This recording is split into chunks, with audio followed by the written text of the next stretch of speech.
स्पर्धा परीक्षेमध्ये बऱ्याच वेळेस असे चौकोन येतात बघा, आणि या आकृतीमधील चौकोनांची संख्या किती? काय प्रश्न असतो? काय प्रश्न असतो? चौकोनांची संख्या. ओके नाही, चौकोनांची संख्या. चौरस म्हणले का चौकोन मी? हा, चौकोन कशाला म्हणायचं मग? म्हणा. हा, ज्याला चार बाजू आणि चार कोण आहेत ती आकृती म्हणजे चौकोन. बरोबर.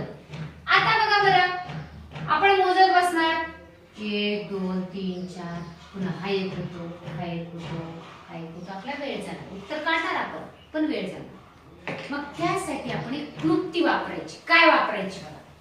तर या काही सेकंदामध्ये आपलं उत्तर येईल. मग दिलेल्या आकृतीमधील आडव्या चौकोनाला आपण नंबर देऊन घेऊया, उभ्या चौकोनाला पण नंबर द्यायचे. 1 2 3 4 म्हणा.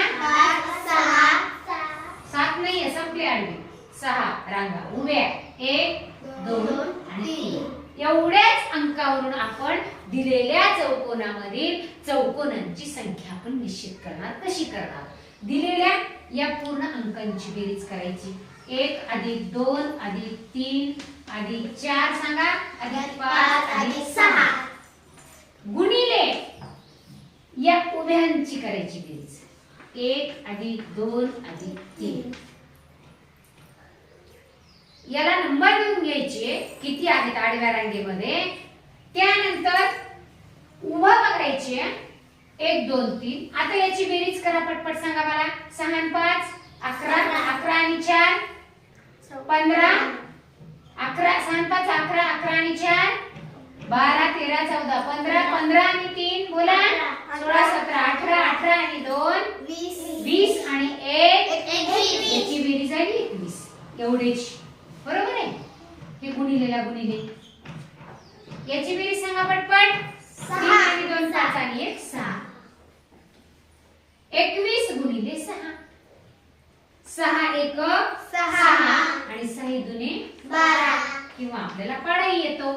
21 सख 126. म्हणजे दिलेल्या या आकृतीमध्ये एकूण चौकोन किती झाले? 126. बघा, काही सेकंदामध्ये आपलं उत्तर हाजीर. आपण जर असं मोजत बसलो तर आपल्याला उत्तर येईल, पण खूप वेळ जाईल. स्पर्धा परीक्षेमध्ये आपल्याला कमी वेळेमध्ये अचूक उत्तरापर्यंत पोहोचायचं असतं, तरच आपल्याला वेळ वाचतो आणि सगळी प्रश्नपत्रिका आपली सोडून होते. लक्षात आले क्लुप्ती? चौकोन कसे मोजायचे? आडवी नंबर द्यायचे, उभे नंबर द्यायचे, आडव्या अंकांची बेरीज करायची आणि उभ्यांची बेरीज करायची, दोन्हींची बेरजेचा गुणाकार करायचा.